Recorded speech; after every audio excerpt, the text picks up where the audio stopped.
Leo ngoja niwaonyeshe kitu cha msingi sana. Au basi, ngoja niwaelekeze kwa maneno sio vitendo. Sikia. Usiende kwa mganga wa kienyeji kama hauna imani na huyo mganga au huna imani na wewe mwenyewe kile unachokitaka. Usiende kwa prophet, kwa mchungaji, usiende kanisani au msikitini kama huna imani na kile ambacho unaenda kukifanya, kwa sababu utaenda kupoteza muda.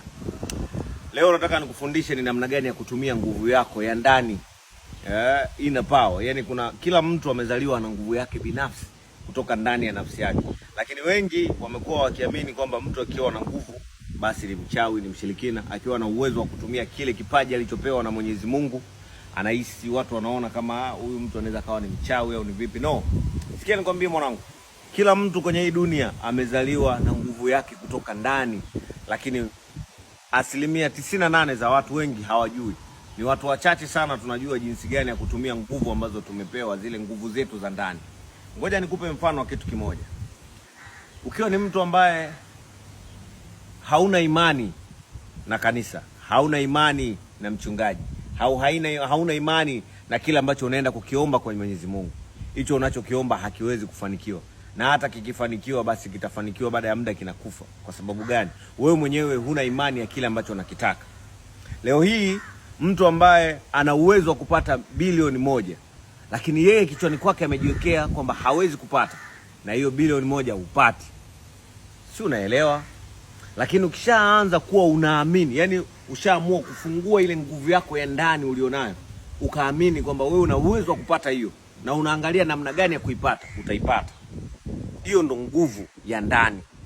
Lakini wewe unayepoteza muda kwa profeti, kwa waganga wa kienyeji, sijui Freemason, sijui, unapoteza time kama hauna imani, kama haujui namna gani ya kujipa strength mwenyewe. Kuna nguvu, kuna uwezo ambao Mwenyezi Mungu amekupa ndani ya nafsi yako. Watu wengi watapinga, lakini huu ndio ukweli. Na kama sio ukweli basi kesho asubuhi nisiamke. Narudia tena. Watu wengi watapinga, lakini huu ndio ukweli. Na kama sio ukweli basi kesho asubuhi nisiamke, nipitilize moja kwa moja. Mwenyezi Mungu aliruhusu sisi tuzaliwe duniani. Kila mtu akampa uwezo wa kwenda kujitengenezea maisha yake mwenyewe. Siku ambayo atakutana tena naye ni siku ambayo ameshaweza kufariki duniani, kaenda tena haya. Narudia. Mwenyezi Mungu alimpa kila mtu kipawa chake siku aliyozaliwa. Alikupa uwezo na nguvu wa kujitengenezea mwenyewe. Lakini kama utakuwa unakesha muda wote, ufanye kazi, ujitumi, au angalie namna gani ya kukifikia kile ambacho wewe unakitaka, unakesha tu, unamkanyaga shetani kwa nguvu na mambo yake yote. Shetani akanyaga. Na aliyekwambia shetani huko chini nani? Acha ujinga. Mungu alikupa uwezo wa kujiongoza. Ulipozaliwa ulipewa uwezo kutoka pale.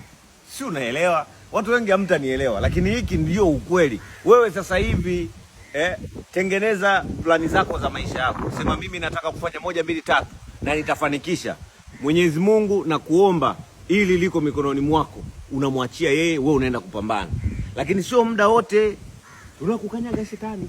Sijui kwa mambo yako yote, sijui nini, muda wote mnakesha kanisani, msikitini, wapi, wakati wenzenu huko wanatengeneza maisha out there bro. Sisemi kwamba usimuabudu Mwenyezi Mungu. Muabudu, lakini sio utumie muda wote na mkanyaga shetani. Bro, you're wasting your time bro. Si unaelewa? You're wasting your time. Sisi tunapata tuna nini? Tunapata kwa sababu tunaamini na kile tunachokifanya, na tunajua namna gani ya kutumia nguvu zetu za ndani ambazo tulipewa na Mwenyezi Mungu mwenyewe. Sasa wewe endelea kusema wenzio wachawi, utaendelea kukaa hapo na upumbavu wako, hautaelimika na ujinga ulionao. Muda wote unawaza uende kwa mganga wa kienyeji. Kwa mganga wa kienyeji hata ukienda kama hauna imani, huwezi kufanikiwa bro. Stop wasting your time bro. Shachoka.